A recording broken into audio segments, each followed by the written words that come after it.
Well, thanks for taking a walk, guys. Yeah. What happened at the city council meeting yesterday? Oh, so Yeah, it last was a good night, one. yeah, we had a good city council meeting. We had a couple rezones. One was rezone out at Lone Tree. Oh yeah, He is he's got a moving- new development going up out there. Yep. Say Lone Tree, explain where that is So exactly. Lone Tree is out on 272nd Street and Western Avenue. Mhm. And Doug he is Allen. Doug Allen. So local guy. Yep. Great. And he is rezoning part of his R1 to R1C and some of his R1C back to R1. So, Mayor, what's that mean exactly when you throw the C in there? So the C means compact, so that he can have just a little bit tighter lots, but he's actually not even really doing that. They're actually a little bit bigger than a normal compact lot. So And is the C fairly new to Harrisburg?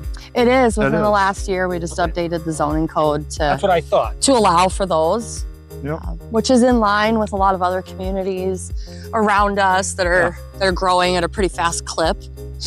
Yep. Yeah, and the other rezone was kind of a similar area of the just community. kind of kitty corner across from here on Western and 272nd.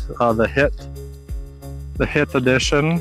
He is doing a general business right on the hard corner of Western and 272nd. And then he also wanted to get some light industrial out there too, but council denied the light industrial and approved the general business. So what's the general business allow for? Exactly. Explain Well, to it somebody could- simple like me. It could be any kind of commercial, retail, restaurant. Think it's sort of like your downtown area, right? Like the businesses that are allowed But there. it's mainly retail. Yeah. Yep. When you say commercial, some people, I don't always understand commercial, but Yeah, more it of could a be retail. office buildings, retail, Yep. restaurants. Yep. He hasn't shared any plans for how he plans to develop that, or if he's got any, businesses on the line. But I'm sure we'll see that coming soon. About Harrisburg Days. Heard there was something on the agenda about that. Oh yeah. So, the council had a discussion like way back in December about Harrisburg Days and how to move forward with it. At the time, the carnival contract was up, and do we re-sign that? And the council said, we weren't overly thrilled with what happened last year, so let's put a pause on the carnival. We've had some discussions with the chamber since then, and they are going to take over the event, which is really great, and we're very excited for them to do that. The city had budgeted $30,000 to go towards the event anyway, and so last night the recommendation was to take that $30,000 already in the budget and pass it along to the chamber so they can make it a successful event. And after some additional conversation, a motion was made to increase that amount from 30 to 45,000. So it'll be the same weekend it always is, the second weekend in June. They've got events planned for Friday, Saturday, and I think Sunday. They're still accepting volunteers. Pancake feed on Sunday morning. Yeah, Well, man, pancake feed. doesn't really show the importance and the commitment for the city to go from $30,000 to $45,000 Yeah. to that project. Yeah, and the cool thing about it, there's a lot of cool things, but those dollars come out of our Triple B fund, which is the additional penny that people pay on prepared foods, alcohol, entertainment. And that fund has grown, I think from 24 to 25, it grew by almost 40% in revenue. And so we're getting to a point where we've got resources to be able to invest a little more robustly into things like Harrisburg Days. Yeah. Awesome. Yeah. So with that third penny sales tax, we have funds for putting money towards the Harrisburg Foundation. They're doing the Shields Park out behind the high school, and we want to see that project finish through so that we can have more fields for the baseball kids. That's fun that you mentioned that, because I work with an economic development area, and I'm a firm believer that more tires in town are important for the economic development of Harrisburg, and that is certainly a project that will add to that for Harrisburg. Oh, absolutely. That'll bring a lot of people to town. They'll have softball tournaments out there, baseball tournaments coming into town. That'll just add to the spending in Harrisburg. Well, that project itself is a really great example of a lot of partners coming together to make it happen. You know, the school district donated the land, committed some dollars to the championship field. They paved the parking lot. The city helped put in the turf and the agri-lime, and will maintain the other fields. The community foundation has raised almost all of the dollars for phase one. So the $50,000 that the council approved last night is a real nice step towards completing phase two. And when I've had some conversations with their director, you know, once it's done, they expect to be able to host tournaments almost every weekend throughout the summer. And to Bryce's point, like, that sales tax revenue is what cities live or die by. You know, the more we can increase the sales tax revenue, the more we can invest in parks and baseball and splash pads. That was the other thing on the agenda. They approved the splash pad spending of that. So so that'll be moving forward. Be watching for more information on design. It'll be operational by next summer. So we'll be out there. Bryce and Digger will be out there in their swim trunks, dumping buckets of water on each other. Perfect. Watch for it. It'll be great.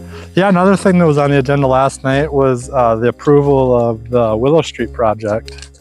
That'll be really exciting to widen Willow from the end of the roundabout out towards the high school, and adding in some turning lanes as you're coming from the west of Minnesota Avenue, adding turning lanes there to ease the congestion, and adding a turning lane that we don't even have currently left into the high school. Into the high school to help, again, just help with that traffic flow. Yeah. You know, not only is that a really exciting project for the community, and it's greatly needed, we got some really favorable bids on that. You know, a year ago when we were talking about this project when I first started, we were anticipating at least a $10 million project. And then when we put it out to bid, the engineer's estimate was like 7.8 million, and the low bid was 6.6. Yeah. And so that's a great point, because it came up last night. When you say low bid, legally the city has to take the lowest bid from the folks that met the standards. Correct. So for any capital project, any project over $100,000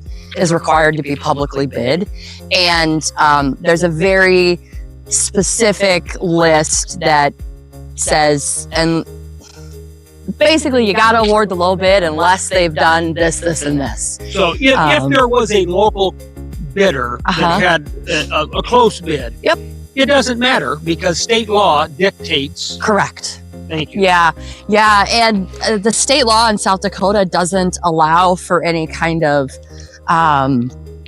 local preference or even, you know, state contractor preference. So for things that have to be publicly bid, that's the route we go. The council actually at the last meeting adopted a new purchasing policy. So for things that are not required to be bid, we've got a formal policy for how we procure quotes and estimates. And, you know, you need so many for purchases within a certain dollar range. So lots of good stuff. But in addition to that Willow bid, which is, we awarded the mill and overlay bid, which is not quite as exciting as Willow. But again, we had about a $1.2 million budget for that, and those bids came in under $800,000. Yeah, that's awesome. So will that allow the city then to expand on capital projects and do more? So with the mill and overlay project, what we'll likely do is bring a change order to the council to add more neighborhood streets into that. The Willow project, the savings there will go towards other capital projects like the splash pad, some stuff with City Hall, other road improvements. We've got a shop expansion that's been on the plans for quite a while. So we'll see a lot of work happening this summer. I don't mean to interrupt. One other thing I didn't understand last night was the TAP grant of like Oh, yeah. $500,000 to the city that was received from the state, Mhm. possibly feds, but then also allows those dollars that were budgeted to go to other projects? Yes. So part of the Willow project is an expansion of the trail system along Willow to connect at some point to Minnesota Avenue. And so we applied for a transportation alternative grant through the state, and were awarded just shy of $500,000 for that. And so Yeah. that $500,000 was already budgeted into the Willow project. And so again, it's just another resource that we can deploy into other activities, other projects. And I mentioned last night too, the school also got a TA grant, which is really exciting because they're going to pave a portion or maybe all of, I don't quite remember the dimensions, of the trail by the South Middle School. And they're Yep. going to install lighting down there as well as lighting on their section of trail up by the high school. Yeah. So we got good stuff going on. Yeah. Lots of new trails. Yeah. So that was the council meeting. I mean, a lot of good stuff. Yeah. Good crowd. Yep. So I hope you guys will come walk with us on Wednesdays again and talk about the next meeting. Absolutely. Good to me.